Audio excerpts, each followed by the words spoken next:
O governo brasileiro deve discutir uma cooperação militar com a Rússia durante a viagem do presidente Jair Bolsonaro ao país na próxima semana. Essa viagem acontece em um momento de tensão militar no leste europeu, diante de temores de que a Rússia invada a Ucrânia. A gente vai até Brasília para conversar agora sobre esse e outros assuntos com o vice-presidente da República, Hamilton Mourão, e com o nosso analista de política, Gustavo Uribe. Eu já agradeço, vice-presidente Mourão, pela sua participação aqui. Seja bem-vindo ao live. Muito bom dia e bom dia também ao Uribe. Bom dia, Marcela. Bom dia a todos que estão nos acompanhando. General, eu gostaria de começar, então, primeiro agradecer pela disponibilidade do senhor e falar conosco. A minha primeira pergunta é em relação à Rússia e à Ucrânia. A gente tem visto um arrefecimento nas relações entre os dois países. E agora tem uma viagem marcada do presidente Jair Bolsonaro.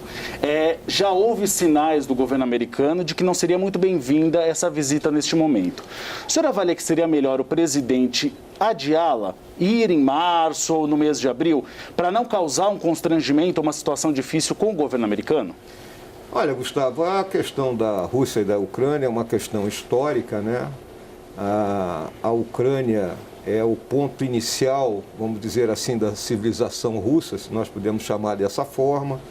Vamos lembrar que a primeira grande cidade foi Kiev. Depois, quando houve a invasão mongol ali pelo século XII, XIII, aí que eles foram para Moscou, né? De qualquer jeito, né? São dois países independentes, dois países soberanos, e existe, então, dentro da visão russa, uma linha vermelha, vamos dizer assim, que ele considera da sua zona de proteção, que é uma linha que, se a gente olhar, vai ali dos estados bálticos, no Mar do Norte, Mar Báltico, né, até os Montes Cárpatos, né? Então é uma questão de uma queda de braço entre a Rússia e as potências ocidentais e que o Brasil não tem nenhuma participação nisso. O presidente Bolsonaro está viajando a convite do presidente Putin, é um momento de aumentar as nossas relações econômico-comerciais, né? Nós temos uma corrente de comércio que ano passado acho que teve aí na faixa dos 7 bilhões de dólares, deficitária para o nosso lado, né? E é uma hora então da gente poder aprofundar esse relacionamento nesse sentido, também na cooperação científica tecnológica, em outras áreas, e eu não vejo problema nessa viagem nesse momento agora. Não causaria uma disposição com o governo americano? Não tem esse risco? Não vejo dessa forma, né? Eu acho que tanto o governo americano como o governo russo e outras potências, nesse momento, eles trabalham naquilo que a gente chama de manobra de crise, né? Para evitar que um conflito ocorra e buscando usar as armas da diplomacia de modo que haja uma solução pacífica que o Brasil advogou na reunião ocorrida no Conselho de Segurança da ONU na semana passada. Daniel e Marcela. Presidente, o que seria mais prejudicial à imagem do Brasil? Ir até a Rússia ou deixar de recuar desse convite? Muito obrigado pela entrevista. Daniel, eu vejo que haja prejuízo, né, ir ou não ir, né? O Brasil não está indo lá para dar apoio, né, vamos dizer assim, uma intervenção de uma nação sobre outra. O Brasil está indo para intensificar as suas relações, né, e que nós também temos boas relações com a Ucrânia, né, com um país importante, que é a Rússia, e estamos olhando dessa forma isso, né? Então não vejo um prejuízo à imagem do país nesse momento. Ontem ou anteontem, agora, o presidente da França esteve lá, obviamente com outros, né, vamos dizer assim, com outros objetivos, e é um momento que na minha visão, eu não considero que vá ocorrer efetivamente um conflito armado. Vai ficar, vamos dizer, nessa pendenga diplomática. Mas a partir do momento que tem na agenda, né, vice-presidente, um acordo de cooperação técnico-militar, não é prejudicial? Eu não vejo que vá ocorrer algum tipo de acordo técnico-militar, né? O Brasil foi chamado pelos Estados Unidos, ainda no período do governo do presidente Trump, para ser um aliado extra-OTAN, né? Eu acho que isso dificulta qualquer tipo de acordo com a Federação Russa. Eu acho que os acordos que serão tratados lá estão muito mais na área comercial, na área econômica, do que especificamente na área militar.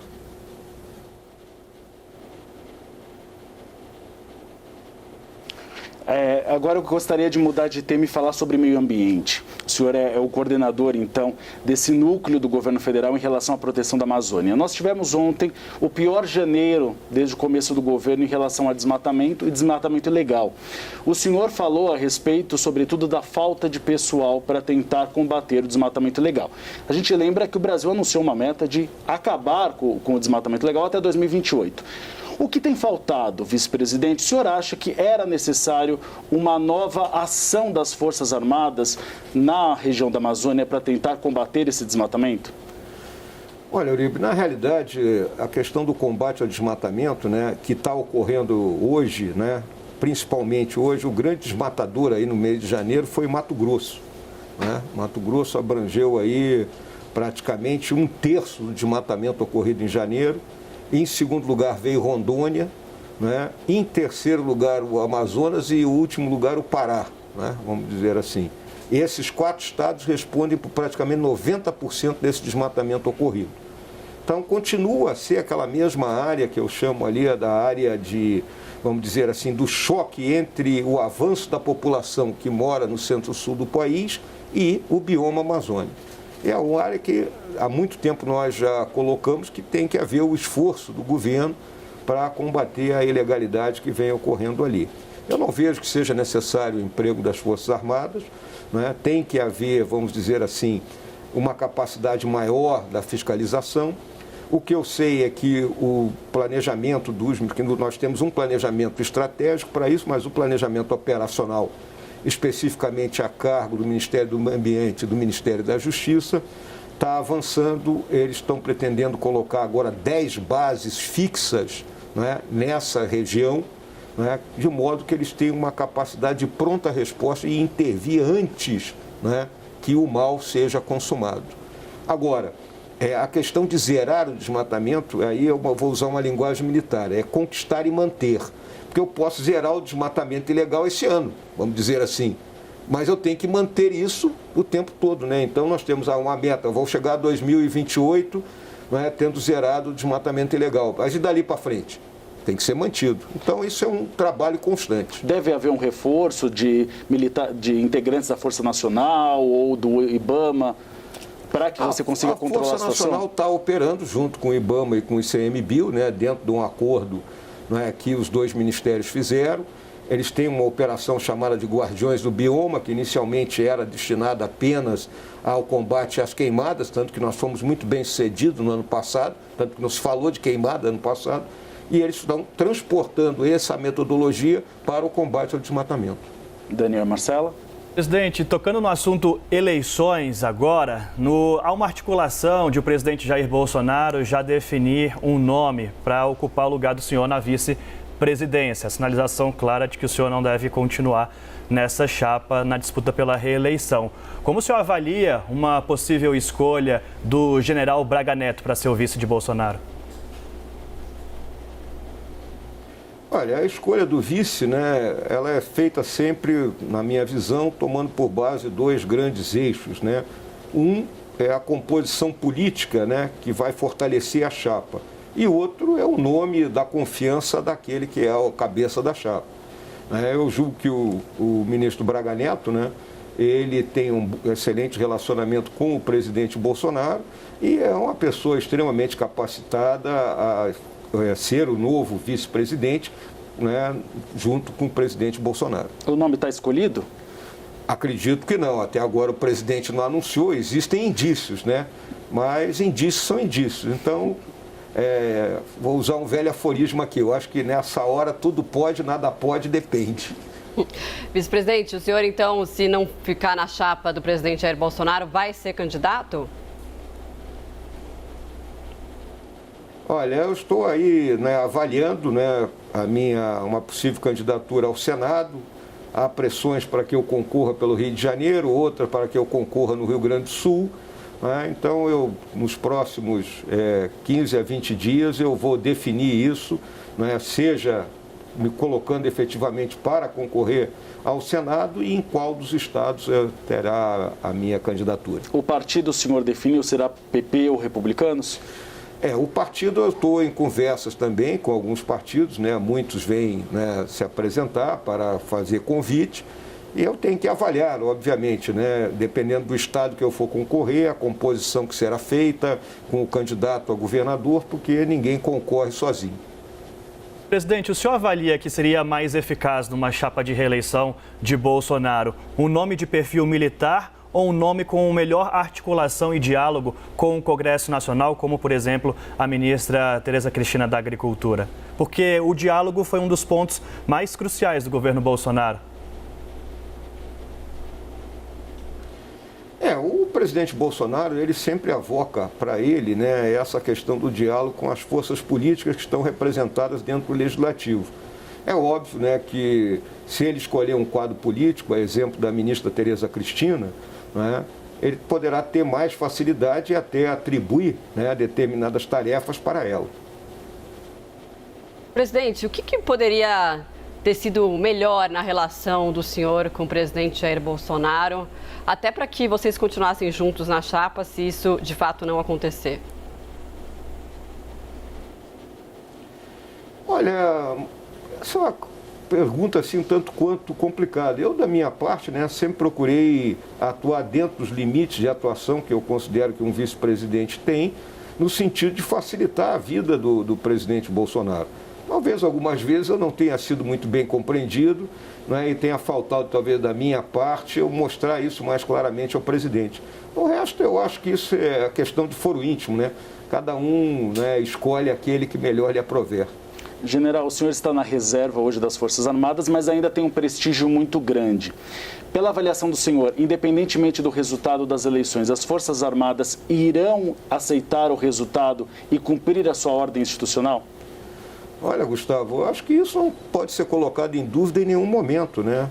Desde aquilo que é chamado convencionalmente de redemocratização, as Forças Armadas não fizeram nenhum tipo de intervenção ou de papel, né, em relação às pessoas que foram eleitas ao longo desse período. Cumpriram suas tarefas com quem quer que fossem os presidentes eleitos. Então, eu acho que isso é uma especulação, muitas vezes querendo se comparar com o que ocorreu nos Estados Unidos aí no final de 2020, início de 2021. É uma outra situação, né, que ocorreu lá, aquele foi um processo, não nasceu da noite para o dia. E aqui eu vejo as nossas Forças Armadas totalmente voltadas para a sua atividade profissional. O senhor acha que não tem o risco de um novo Capitólio, independentemente do que aconteceu, aquela invasão? Até porque não temos uma cerimônia equivalente, né? Então, eu acho que isso não irá... tenho absoluta certeza que isso não irá ocorrer. Quem quer que seja o vencedor, né, em outubro desse ano, vai levar a taça e vai ter uma porção de problema para administrar nos próximos 4 anos. Presidente, o presidente Jair Bolsonaro tem sido aconselhado, principalmente pelo Centrão e também já de olho nas pesquisas, a diminuir esse discurso anti-vacina, do qual o senhor, inclusive, nunca fez parte, foi ali paralelo a esse discurso anti-vacina no governo. A gente abriu o jornal de hoje falando da baixa adesão da vacinação de crianças. O senhor avalia que esse discurso anti-vacina pode ser um dos grandes responsáveis pela não reeleição do presidente, que aparece em segundo lugar nas pesquisas? Olha, eu acho que fica muito, vamos dizer assim, muito simples, né, você colocar as coisas dessa forma. Porque, na realidade, né, o governo comprou todas as vacinas que tinham que ser compradas, são mais de 400 milhões de vacinas aí adquiridas. Quem quer se vacinar está se vacinando, né? Alguns, né, existe, né, pessoas hoje que acham que a vacina não é eficiente ou que a vacina teria algum efeito colateral, né? O governo tem deixado claro que é necessário essa vacinação e eu acho que colocar dessa forma é muito simples isso, né? Eu acho que tem que ficar mais... eu acho que o governo tem que mostrar mais claramente que ele fez todos os esforços necessários para propiciar à população brasileira uma forma de se imunizar contra esse vírus. Mas esse discurso, né, anti-vacina, ou colocando em xeque a capacidade da vacina em relação a crianças ou a segurança, não causa, de certa forma, ali um temor dos próprios pais de vacinarem as suas crianças no momento que é tão necessário que isso seja feito? Até o presidente não dando exemplo em vacinar a filha de 11 anos? Olha, é aquela questão que eu sempre digo, né? Eu acho que tem que prestar mais atenção nos atos do que nas palavras. Se o presidente não tivesse comprado as vacinas, aí a coisa seria complicada. Mas ele comprou as vacinas, né? E, consequentemente, quem quer se vacinar está se vacinando. Existem, né, alguns nichos aí que consideram que a vacina não é prejudicial ou não é a melhor arma para enfrentar a doença, mas são nichos minoritários. O senhor, se fosse presidente, teria se vacinado? Eu estou vacinado com 3 doses, Uribe. Mas o senhor acha que o presidente deveria ter se vacinado? Isso aí eu não vou entrar, esse é um pântano que eu estou fora. Presidente, vice-presidente, é possível que o Brasil cumpra todas as metas numa eventual reeleição de Jair Bolsonaro para entrar na OCDE? E como o senhor avalia esse pedido, essa carta branca, na verdade, da OCDE, justamente em um ano eleitoral e colocando a pauta ambiental, da qual o senhor cuida, como uma das prioritárias? A questão da entrada no Brasil na OCDE já é algo que vem sendo trabalhado, né, desde governos anteriores.